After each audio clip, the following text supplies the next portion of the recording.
తెలంగాణ రైతాంగ సాయుధ పోరాట యోధుడు కామ్రేడ్ దొడ్డి కొమరయ్య 80వ వర్ధంతి వేడుకలు స్థానిక ఏఐటీయూసీ కొమరయ్య భవన్లో ఘనంగా నిర్వహించారు. ఈ కార్యక్రమానికి ముఖ్య అతిథిగా సిపిఐ జిల్లా కార్యదర్శి కొర్మి రాజ్ కుమార్ పాల్గొని ముందుగా దొడ్డి కొమరయ్య చిత్రపటానికి పూలమాలలు వేసి ఘన నివాళులర్పించారు. తెలంగాణలో నిజాం పాలనకు వ్యతిరేకంగా భూమి కోసం, ముక్తి కోసం, వెట్టి చాకిరి విముక్తి కోసం పోరాడిన తొలి అమరుడు దొడ్డి కొమరయ్య అని కొనియాడారు.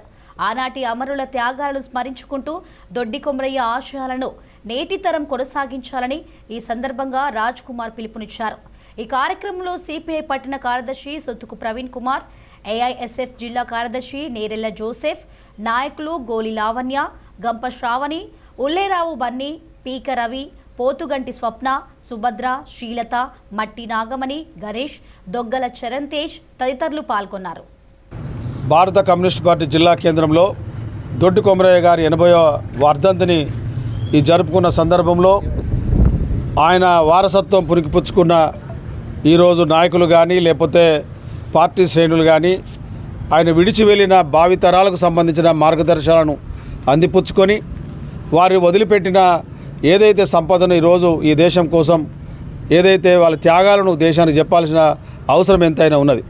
అందులో భాగంగా ఈరోజు ఆయన స్వాతంత్రానికి పూర్వమే 1946లో కడివెండిలో పుట్టి ఈ దేశం కోసం ముఖ్యంగా నిజాం నవాబులకు సంబంధించిన వ్యతిరేకంగా ఈరోజు వారు చేస్తున్న అక్రమాలపై, వారు చేస్తున్న అధిక పన్నులు, లేకపోతే ఈరోజు ఏదైతే బలహీన వర్గాలకు సంబంధించిన భూములు లాక్కోవడం లాంటి వ్యతిరేకమైన కార్యక్రమాలకు వ్యతిరేకంగా ఆయన ఎదురొడ్డి నిలబడ్డాడు.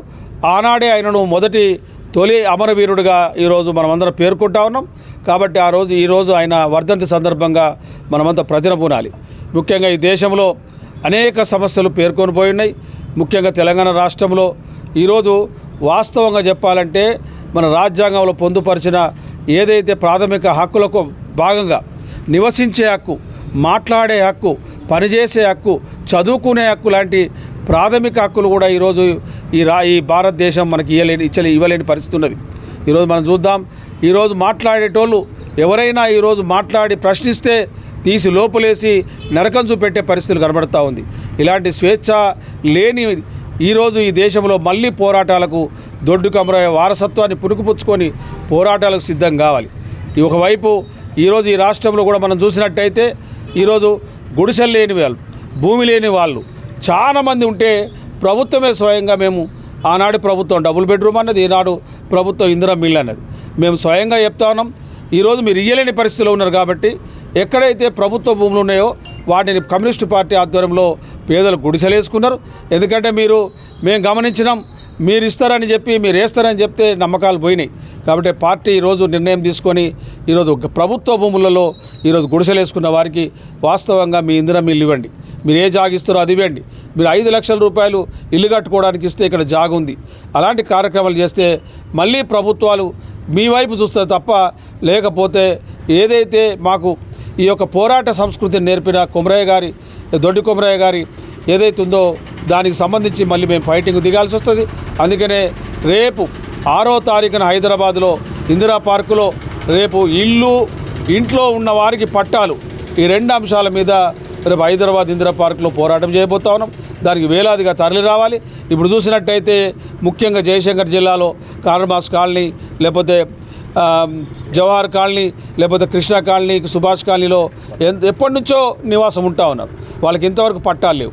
అదేవిధంగా ఇల్లు లేని వాళ్ళు ఇక్కడ 280 మన సర్వే నంబర్లో ఎర్రచెరులో ఇల్లు వేసుకున్నారు. వారికి కనీసం నివసించడానికి వీలు కలిగే మౌలిక సదుపాయాలు, రోడ్లు, నీళ్లు, శానిటేషన్ ఏర్పాటు చేయాలి. కాబట్టి ఇవన్నిటి మీద ప్రభుత్వం దృష్టి పెట్టాలి. ప్రభుత్వానికి మీకు తెలియపోయిన కమ్యూనిస్టు పార్టీలు పోరాటాల ద్వారా మీ ఎజెండాను క్రియేట్ చేస్తాం, దాన్ని అమలుపరిచే విధంగా మీరు తయారుగా ఉండాలని చెప్పి, లేకపోతే పోరాటాలు అనివార్యమైన పరిస్థితులు ఉంటాయని చెప్పి ఈరోజు రాష్ట్ర కేంద్ర ప్రభుత్వాలను హెచ్చరిస్తా ఉన్నాం. భారత కమ్యూనిస్టు పార్టీ సిపిఐ ఆధ్వర్యంలో కామ్రేడ్ దొడ్డి కొమరయ్య గారి 80వ వర్ధంతి కార్యక్రమం నిర్వహించుకోవడం జరిగింది.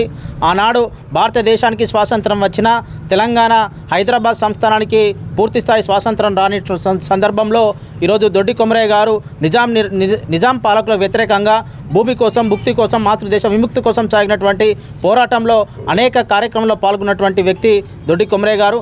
ఆనాడు కమ్యూనిస్టు పార్టీ పిలుపు మేరకు ఆంధ్ర మహాసభలో పాల్గొని ఆ యొక్క పాల్గొన్నటువంటి కార్యక్రమాలను కూడా తన కడవెండి గ్రామంలో కార్యక్రమాలు నిర్వహిస్తున్నటువంటి సందర్భంలో మరి నిజాం పాలకులు అక్కడ ఉన్నటువంటి భూస్వాములు మరి దొడ్డి కొమరయ్య గారిని తుపాకులతో కాల్చి చంపడం జరిగింది. ఆ యొక్క చనిపోయిన తర్వాత తెలంగాణ సాయుధ పోరాట మొట్టమొదటి అమరవీరుడుగా గుర్తింపు పొంది సాయుధ పోరాటానికి స్ఫూర్తిదాయకంగా మరి నిలవడం జరిగింది. ఆయన ఆశయ సాధన కోసం ప్రతి ఒక్కరు పనిచేయాలని మరి తెలంగాణ ప్రభుత్వం మరి దొడ్డి కొమరయ్య గారి జయంతి వర్ధంతి వేడుకలు నిర్వహిస్తున్నప్పటికీ కూడా మరి దొడ్డి కొమరయ్య గారి జీవిత చరిత్రను తెలంగాణ సాయుధ పోరాట చరిత్రను కూడా పాఠ్యాంశాలలో చేర్చాలని చెప్పేసి సిపిఐ పార్టీగా విజ్ఞప్తి చేస్తున్నాం.